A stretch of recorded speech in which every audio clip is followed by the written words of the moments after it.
أعوذ بالله من الشيطان الرجيم بسم الله الرحمن الرحيم ولما جاءهم رسول من عند الله مصدق لما معهم نبذ فريق من الذين أوتوا الكتاب كتاب الله وراء ظهورهم كأنهم لا يعلمون واتبعوا ما تتلو الشياطين على ملك سليمان وما كفر سليمان ولكن الشياطين كفروا يعلمون الناس السحر وما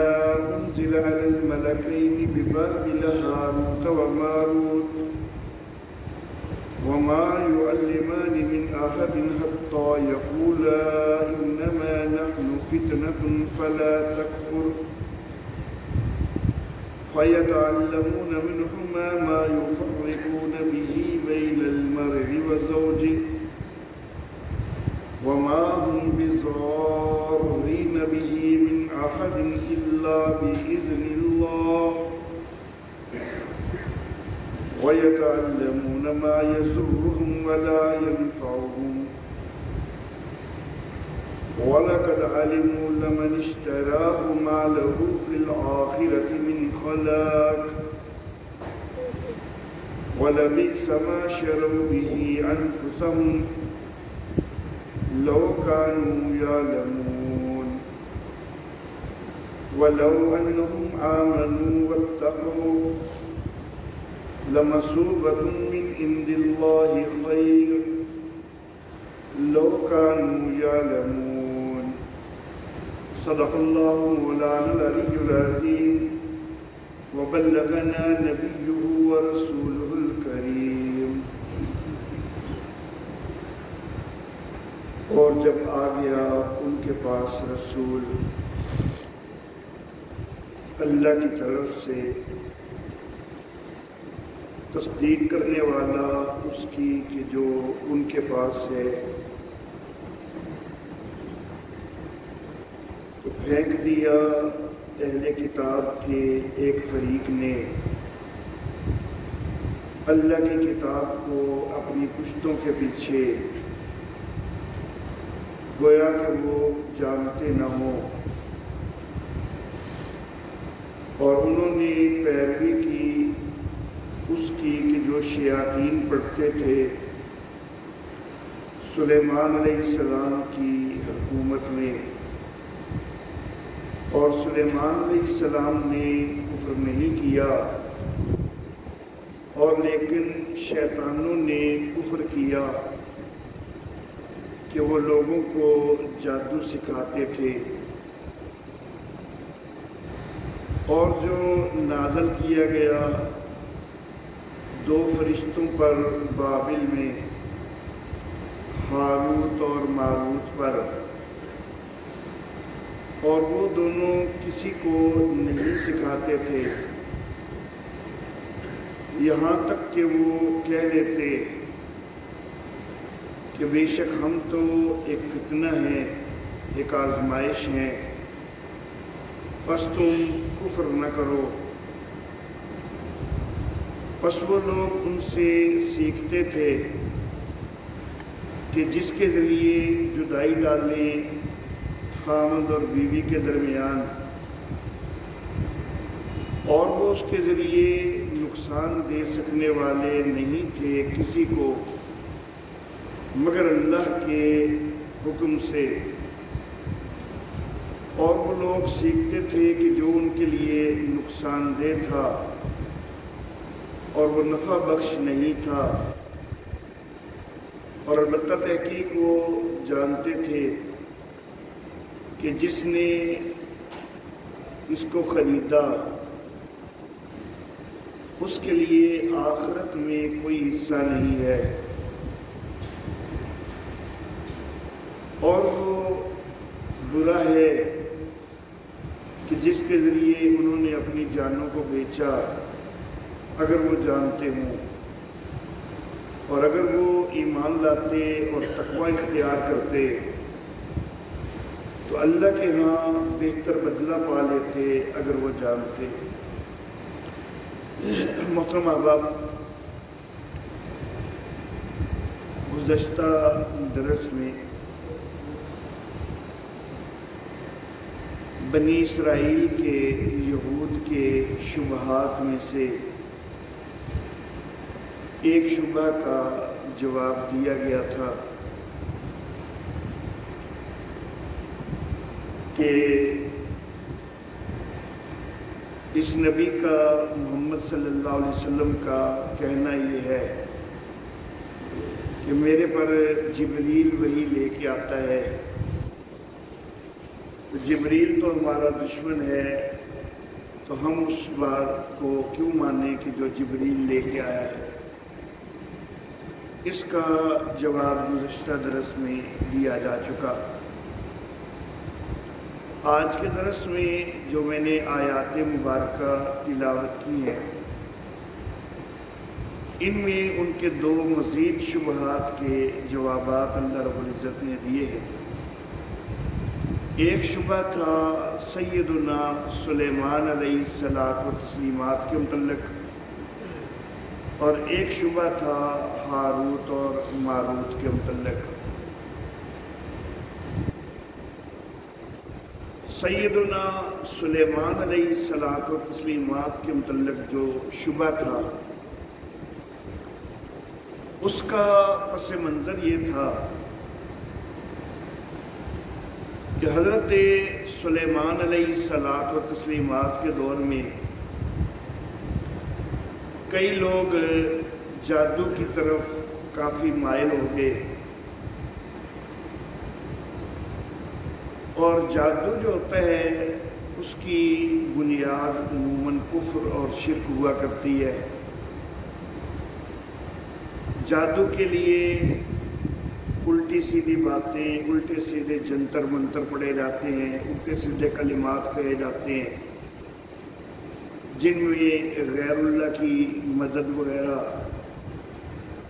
وہ بھی مانگی جاتی ہے، اور شرکیہ کلمات ادا کیے جاتے ہیں۔ بعض اوقات بدبخت جادوگر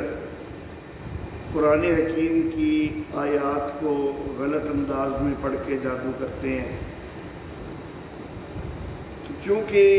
جادو جو ہے اس کی بنیاد وہ عموماً کفر و شرک پر ہی ہوتی ہے، اور لوگ کئی جو ہے وہ جادو کی طرف متوجہ ہو گئے تھے، اور کئی جادو کی تحریریں وہ لکھی جا رہی تھی ان کے دور میں۔ تو حضرت سلیمان علیہ الصلاۃ والتسلیمات کو جب اس صورتحال کا علم ہوا تو آپ نے سارے ملک میں اپنی سپاہ کے ذریعے ایسے جادوگر جو ہیں اور ان کے لکھے ہوئے جو نوشتے تھے، جو ان کی تحریریں تھیں، ان سب کو اکٹھا کرنے کا اپنی سپاہ کو حکم دے دیا۔ سارے جادوگروں سے ان کی تحریریں وغیرہ ضبط کر لی گئیں۔ سیدنا سلیمان علیہ الصلاۃ والتسلیمات نے وہ تحریریں اپنے تخت کے نیچے چھپا دی تاکہ کل کو یہ لوگ حاصل کر کے تو دوبارہ جادو کے اندر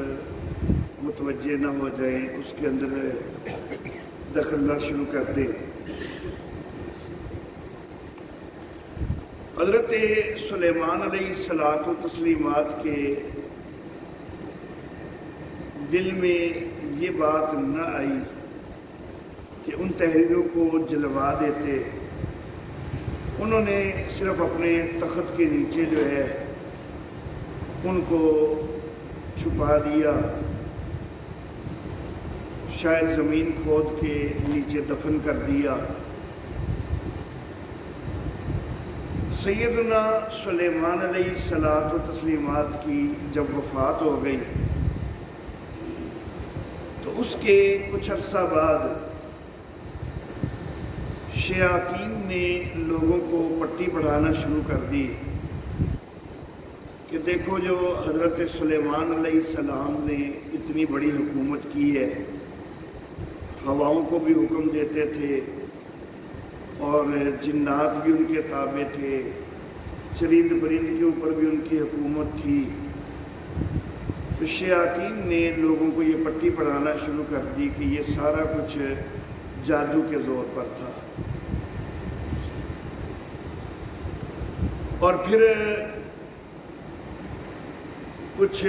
شیاطین نے، خواہ شیاطین الجن تھے یا شیاطین الانس تھے، تو انہوں نے حضرت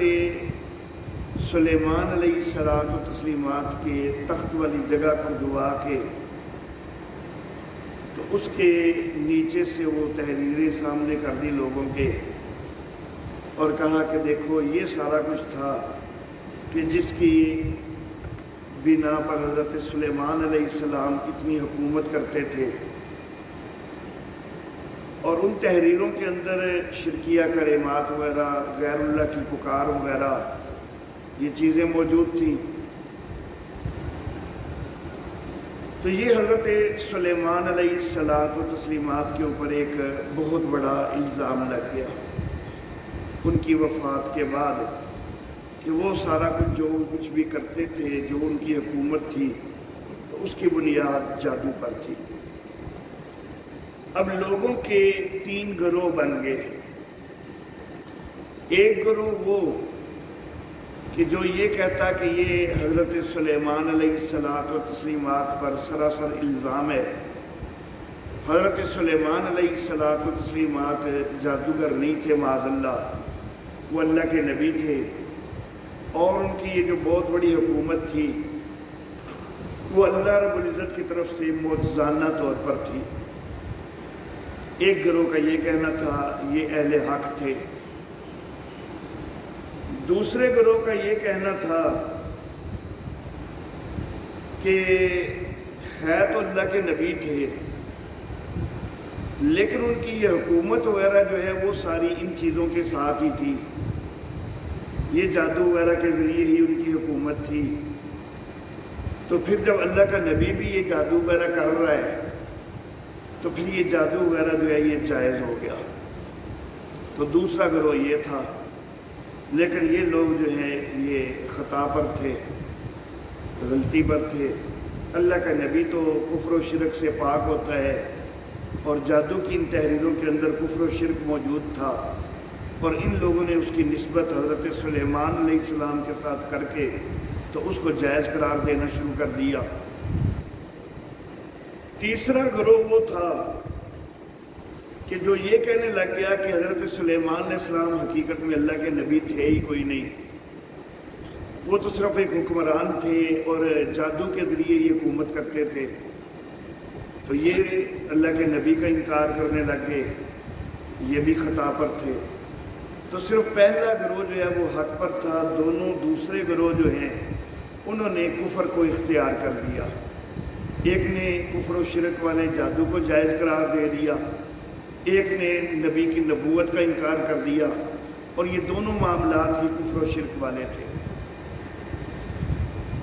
یہ جو جادو کے کاغذات وغیرہ حضرت سلیمان علیہ السلام کی طرف منسوب ہو گئے، یہ نسل در نسل آگے منتقل ہوتے رہے یہودیوں میں۔ یہود مدینہ کے پاس بھی اس طرح کے کچھ نہ کچھ کاغذات موجود تھے کہ جن کی نسبت حضرت سلیمان علیہ السلام کی طرف ہوئی تھی۔ بعض اوقات یہ بھی ہوتا ہے کہ ابتدا میں ایک چیز منسوب ہوئی ہے نا، تو بعد میں کسی اور نے کوئی اور چیز بھی گھڑ کے تو وہ بھی منسوب کر دی، تو یہ ہو سکتا ہے اس طرح اس ذخیرے میں اضافہ بھی ہوتا رہا ہو وقتاً فوقتاً۔ کچھ تو وہ تھے کہ جو حضرت سلیمان علیہ السلام کے تخت کے نیچے سے کھدوا کے نکالے گئے کاغذات، اور کچھ ہو سکتا ہے بعد میں مزید بھی شامل کیے گئے ہوں۔ تو بہرحال یہ یہود مدینہ کے پاس بھی وہ کچھ نہ کچھ کاغذات تھے، تو انہوں نے وہ سامنے کرنے شروع کر دیے کہ دیکھو اللہ کے نبی کی تحریروں کے اندر جادو موجود ہے۔ تو سابقہ نبی جو ہیں گویا کہ وہ تو جادو کو جائز کہتے تھے، اب یہ محمد صلی اللہ علیہ وسلم یہ حرام کہتے ہیں، تو ان کی پھر تعلیم درست کوئی نہیں ہے۔ سابقہ نبی جو ہے وہ غیر اللہ کی پکار وغیرہ تو اس کے کسی حد تک قائل تھے،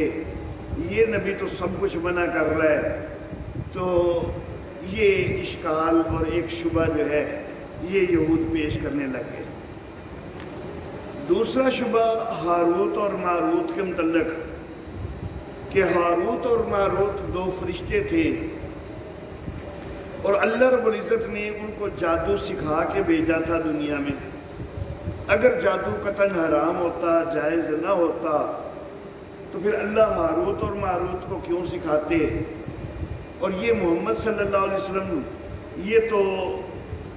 سراسر نفی کیے جا رہے ہیں، تو ان کی تعلیم اللہ رب العزت کے طرز کے معاذ اللہ خلاف ہے۔ اللہ نے تو خود جو ہے وہ ہاروت اور ماروت کو جادو سکھا کے بھیجا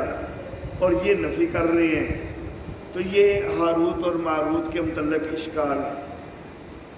ہاروت اور ماروت کے متعلق ایک قصہ، ایک کہانی بھی اسرائیلیات سے ملتی ہے، کسی صحیح حدیث کے اندر اس کا کوئی تذکرہ نہیں ہے کہ ہاروت اور ماروت انہوں نے اللہ رب العزت سے کہا، یہ فرشتے تھے، انہوں نے اللہ رب العزت سے کہا کہ یا اللہ یہ آپ نے انسان جو پیدا کر دیے ہیں، یہ بڑی ذلیل سی مخلوق آپ نے پیدا کر دی ہے جو ہر وقت گناہوں میں ہی لگی رہتی ہے۔ انبیاء بھی ان کے پاس آئے اور کتابیں بھی آئیں، اس کے باوجود بھی یہ سدھرتے کوئی نہیں۔ تو اللہ رب العزت نے کہا کہ انسان کو جو نفسانی خواہشات وغیرہ دی گئی ہیں، اگر وہ تمہیں بھی دے دی جائے نا تو تم بھی یہی کچھ کرو گے۔ تو انہوں نے اور ان کے ساتھ کچھ اور فرشتے بھی انہوں نے کہا کہ نہیں یا اللہ ہم تو ایسا نہیں کریں گے، ہم تو یہ گناہوں سے بڑے متنفر ہیں، ہمیں اگر یہ جذبات خواہشات وغیرہ دے بھی دیے جائیں نا تو ہم باز ہی رہیں گے، ہم ایسی خرابیوں میں کبھی مبتلا نہیں ہوں گے۔ اللہ رب العزت نے کہا کہ کیا پھر تمہیں آزما کے دیکھ لیا جائے؟ تو فرشتوں نے اپنے میں سے 3 کو منتخب کر لیا کہ یا اللہ ان 3 کو جو ہے انسانی خواہشات جذبات وغیرہ دے کے دنیا میں بھیجا جائے تو دیکھا جائے یہ پکے رہتے ہیں کہ نہیں رہتے۔ ایک ہاروت، دوسرا ماروت اور تیسرا اسرائیل۔ تو ان تینوں کو زمین کے اوپر بھیجا گیا، نفسانی خواہشات وغیرہ ان کو دے دی گئی۔ کچھ عرصہ گزرا تو اسرائیل کے دل میں برا خیال پیدا ہوا، لیکن جو ہی اس کے دل میں برا خیال پیدا ہوا تو وہ پریشان ہو گیا، اس نے سچے دل سے توبہ کی اور اللہ سے دعا مانگنے لگ گیا کہ یا اللہ میں تو مزید اس آزمائش میں نہیں پڑنا چاہتا، آج میرے دل میں خیال آیا ہے کل کو میں کوئی عمل کر بیٹھوں گا تو یا اللہ مجھے تو واپس بلا لے۔ تو اسرائیل تو چلا گیا واپس۔ ہاروت اور ماروت جو ہیں یہ مزید دنیا کے اندر رہے، سارا دن لوگوں کے درمیان فیصلے وغیرہ بھی کرتے اور رات کو اسم اعظم پڑھ کے آسمانوں پر چلے جاتے۔ تو ایک دن ایک زہرا نام کی عورت ایرانی النسل تھی، بڑی خوبصورت تھی، اپنے خاوند کے خلاف مقدمہ لے کے ان کے پاس آ گئی۔ یہ دونوں اس کے اوپر عاشق ہو گئے معاذ اللہ اور اس کو برائی پر آمادہ کرنا شروع کر دیا، اس کے خاوند کے خلاف مقدمے کا فیصلہ بھی دے دیا اور اس کو برائی پر آمادہ کیا۔ تو اس نے کہا کہ میری 3 شرطیں ہیں، اگر تم یہ مان لو تو پھر میں تمہاری خواہش پوری کر دوں گی، شراب پیو، میرے خامد کو قتل کر دو، میرے معبود بت کے آگے سجدہ کرو، اگر یہ کام کر لو گے تو پھر میں اپنے اوپر تمہیں طاقت دے دوں گی اور اپنے آپ کو تمہارے حوالے کر دوں گی۔ تو انہوں نے معاذ اللہ یہ تینوں کام کر دیے، اور پھر اس کے ساتھ برائی کے مرتکب بھی ہوئے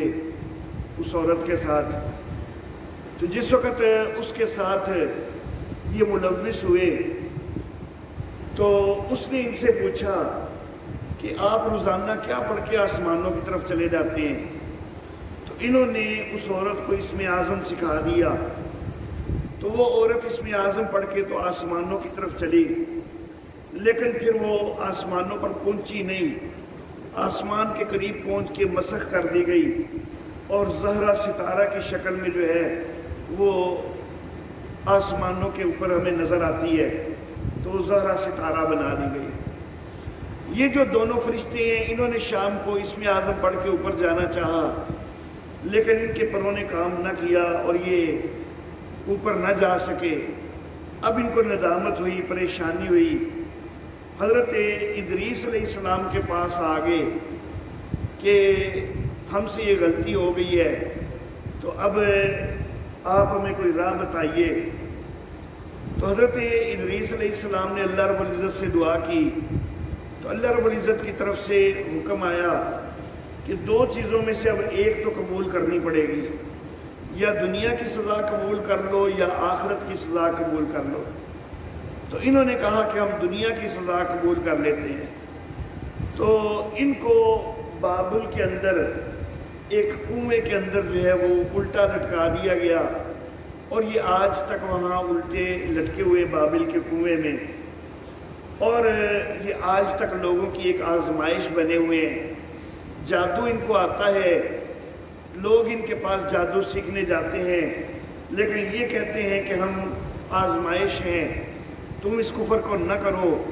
لیکن لوگ جب اصرار کرتے ہیں تو یہ لوگوں کو جادو سکھا دیتے ہیں۔ تو یہ ایک قصہ جو ہے اسرائیلیات سے لے کر تو یہ بھی کئی مفسرین نے ذکر کر دیا، لیکن جو محقق علماء ہیں وہ اس قصے کی سختی سے نفی کرتے ہیں، رد کرتے ہیں۔ وہ کہتے ہیں معاملہ صرف اتنا ہے کہ اللہ رب العزت نے ان دو فرشتوں کو انسانوں کی آزمائش کے لیے بھیجا تھا کہ ایک دور میں جادو کا چرچا زیادہ ہونے لگ گیا، تو اللہ رب العزت نے ان دو فرشتوں کو جادو سکھا کے زمین پر بھیجا آزمائش کے لیے۔ کئی دفعہ یوں ہوتا ہے کہ معاشرے کے اندر ایک جرم ہو رہا ہوتا ہے، لیکن وہ جرم جو ہے اگرچہ معاشرے میں کافی پھیل تو چکا ہوتا ہے، لیکن کسی حد تک وہ پس پردہ ہوتا ہے۔ جرم کرنے والے بظاہر بڑے برگزیدہ ہوتے ہیں، نیک لوگ ہوتے ہیں، لیکن وہ اس جرم کے اندر ملوث ہوتے ہیں۔ تو ایسی صورتحال میں اگر اچانک پکڑ آ جائے تو کئی لوگوں کو اشکال پیدا ہوتا ہے کہ کیا تو ان بیچاروں نے ہے کچھ نہیں، تو ایسے ہی اللہ کی طرف سے سزا آ گئی، پکڑ آ گئی۔ تو یہاں پر بھی جادو جو ہے وہ بہت زیادہ پھیل رہا تھا، لیکن اس کو کوئی اتنا بڑا جرم نہیں سمجھا جا رہا تھا، کفر و شرک نہیں سمجھا جا رہا تھا۔ تو اللہ رب العزت نے آزمائش کے طور پر یہ دو فرشتے بھیجے تاکہ ان کے ذریعے لوگوں کو یہ بھی بتایا جائے کہ ہے یہ کفر، اور ان کو باز کیا جائے۔ لیکن اس کے باوجود اگر کوئی باز نہیں آتا تو اس کو نکھار کے سامنے کر دیا جائے۔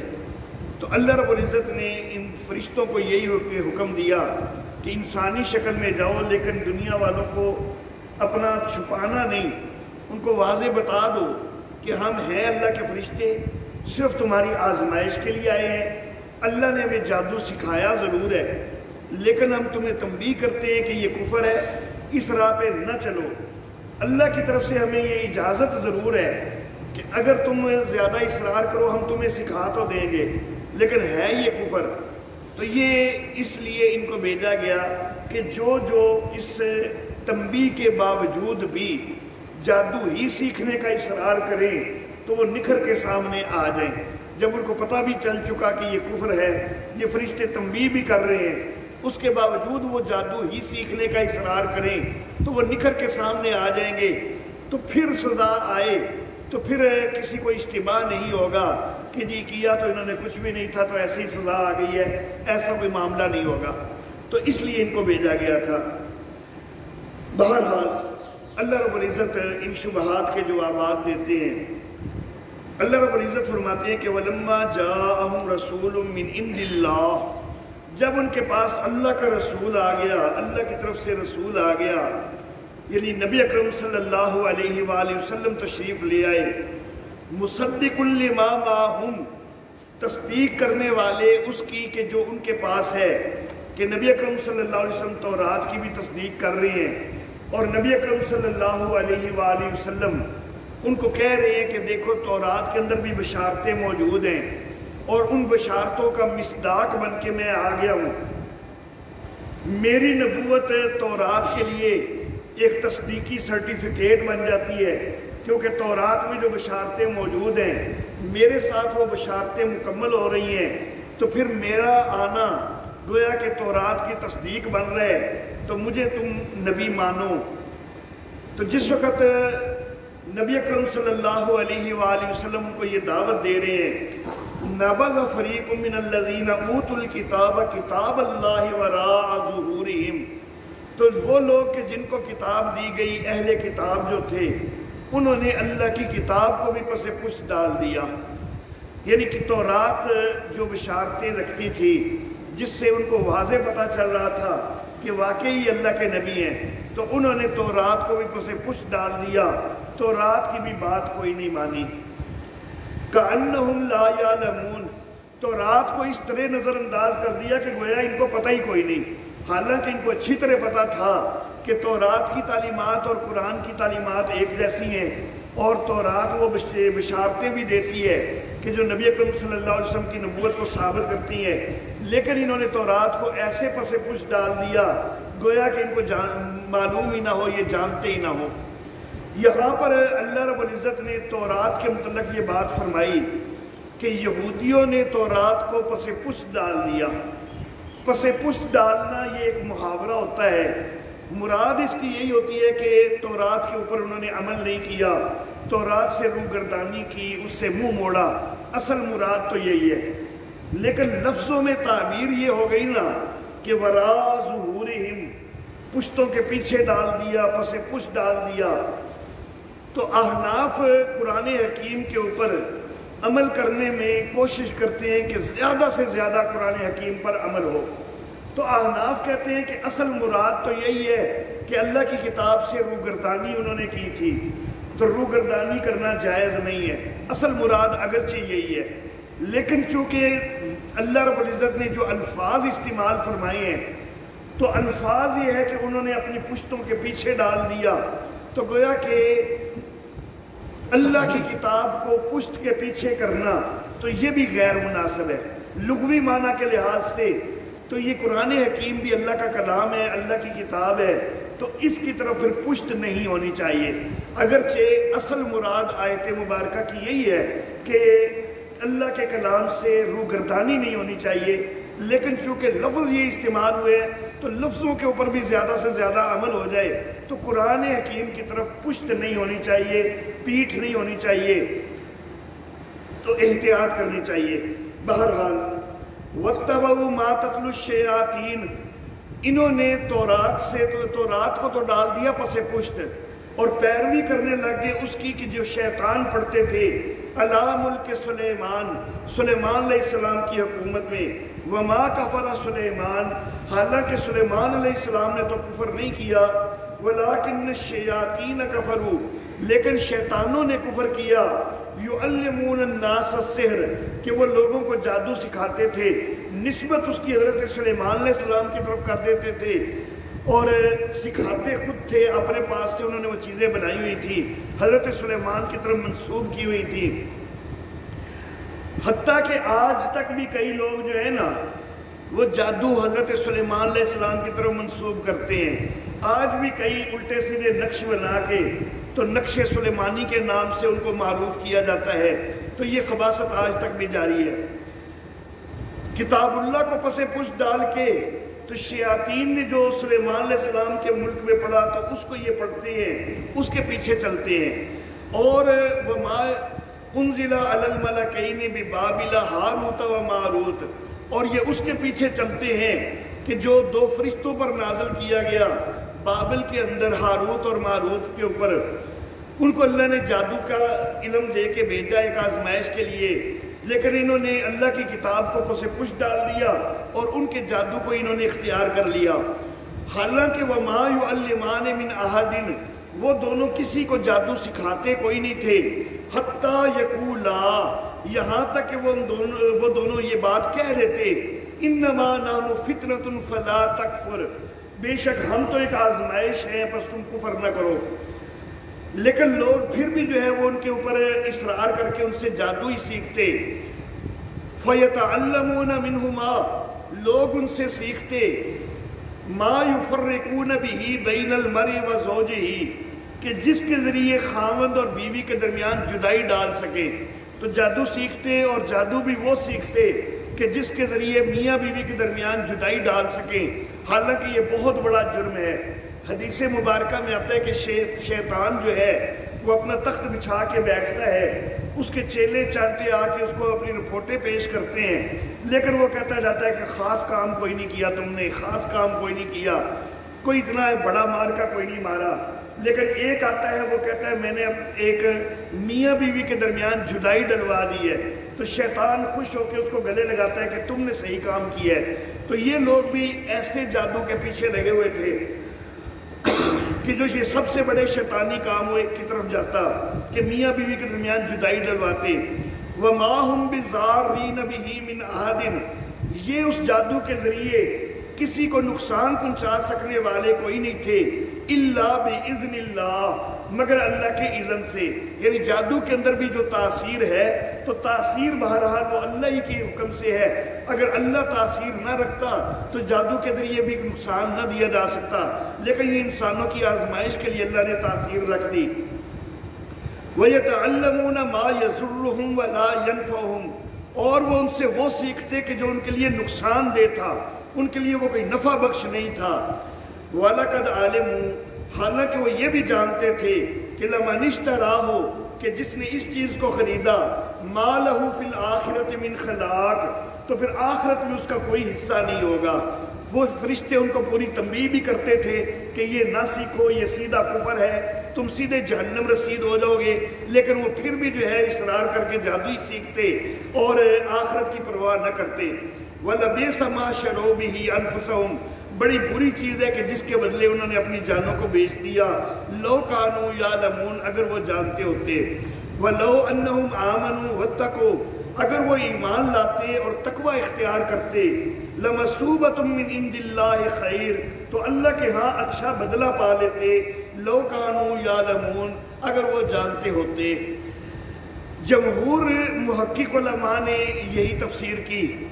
علامہ انور شاہ کشمیری رحمہ اللہ البتہ ایک اور بات بھی کہتے ہیں، وہ کہتے ہیں کہ جو ہاروت اور ماروت کو سکھایا گیا تھا تو وہ جادو نہیں تھا، وہ ایک جو ہے الہامی علم تھا اللہ رب العزت کی طرف سے، اور وہ لوگوں کو وہ سکھاتے تھے، لیکن لوگ اس کے ذریعے بھی پھر اس کے اندر جو ہے وہ ایسے کاموں میں اس کو استعمال کرتے تھے کہ جس میں میاں بیوی کے درمیان جدائی ڈالی جائے، حالانکہ وہ ایک روحانی علم تھا تو اس کا بھی غلط استعمال کرتے تھے۔ تو حضرت انور شاہ کشمیری رحمہ اللہ نے یہ تعبیر کی ہے، لیکن بہرحال قرآن حکیم کے الفاظ سے جو ہے وہ جو جمہور محققین نے بات کی ہے تو وہی زیادہ قرآن حکیم کے الفاظ کے مطابق بنتی محسوس ہوتی ہے کہ بہرحال ایک آزمائش کے طور پر ان کو جادو سکھایا گیا تھا ہاروت اور ماروت کو۔ وآخر دعوانا الحمدللہ رب العالمین۔